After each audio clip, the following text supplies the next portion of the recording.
రైతు బంధు పడుతుంది, ఫిజికల్గా అతనికి పొజిషన్ లేదు. అటువంటి వాళ్ళతోని కొత్త కాంప్లికేషన్స్ వస్తున్నాయి. ఏవైతే రహదారులు ఉన్నాయో ఖచ్చితంగా వాటిని డిలీట్ చేసేదానికి ఒక కార్యక్రమం పెట్టండి. అట్లయితేనే ఇవి పూర్తి అయ్యేటువంటి అవకాశం ఉంది. Honourable minister.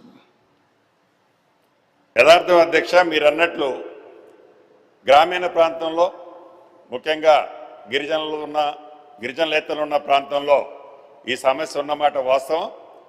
ఈ సర్వే ఎప్పుడైతే మనం చేస్తున్నామో సర్వే ఆధారంగా డెఫినెట్గా ఆ గెట్లకు సంబంధించింది, ఆ దారులకు సంబంధించిన అంశంలో దాన్ని ఆ పాస్బుక్లు ఇష్యూ చేయకుండా ఉంటే ఆ సమస్యకు పరిష్కారం దొరుకుతుంది. తమరన్నట్లు ఏదైతే ధరణి కానీ ధరణి తర్వాత ఉన్న అంశాల వల్ల కానీ భూమి లేకపోయినా పాస్బుక్లు ఉన్న కారణంగా రాష్ట్ర వ్యాప్తంగా మేము ఏదైతే మోడల్గా నాగార్జున సాగర్లో ఒక మండలం చేసినప్పుడు సుమారు 8,600 ఎకరాలు మేము సర్వే చేస్తే దాంట్లో 1,200-1,250 ఎకరాలు భూమి లేకుండా పాస్బుక్లుండి పాస్బుక్ల కారణంగా గత ప్రభుత్వంలో రైతు బంధు కానీ ఇప్పుడు రైతు భరోసా కూడా మొన్నటి వరకు తీసుకున్నమాట వాస్తవం.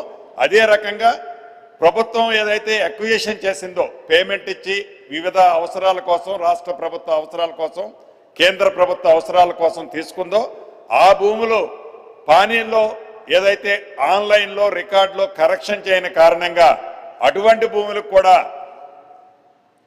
రైతు బంధు రైతు భరోసా కూడా తీసుకుంటున్న వాటిని కొన్ని ఇప్పటికే గుర్తించి కరెక్షన్ చేశాం అధ్యక్ష. తప్పకుండా వీటన్నిటికీ ఒకటే మందు. సర్వే జరిగినప్పుడు survey number by survey number ప్రతి రెవెన్యూ విలేజ్లో సర్వే జరిగినప్పుడు కొంత పరిష్కారం అవుతుంది.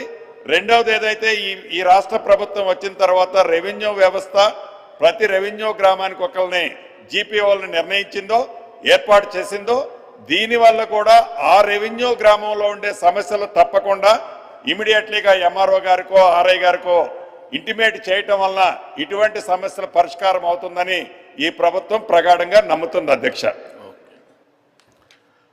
Question number 4694 Naveen Kumar. ప్రశ్న వేస్తుంది అధ్యక్ష. Honourable minister. అధ్యక్ష, 4694 ప్రశ్నకు జవాబుగా సమాధానం ఏ. ప్రస్తుతం రాష్ట్రంలో 3 రిజిస్టర్ వెహికల్ స్క్రాపింగ్ సౌకర్యాలు ఉన్నాయి అధ్యక్ష. పాత వాహనాల స్క్రాపింగ్ను ప్రోత్సహించడానికి ప్రభుత్వ రుణ బాధ్యతల మాఫీని పన్ను రాయితీలను కల్పిస్తున్నది. ప్రభుత్వ స్క్రాపింగ్ పాలసీని ఈ ప్రభుత్వం వచ్చిన తర్వాతనే తీసుకొచ్చి దాన్ని ప్రజల ముందు ఉంచడం జరిగింది అధ్యక్ష. జవాబు బి. తెలంగాణ ప్రభుత్వం 30/9/2020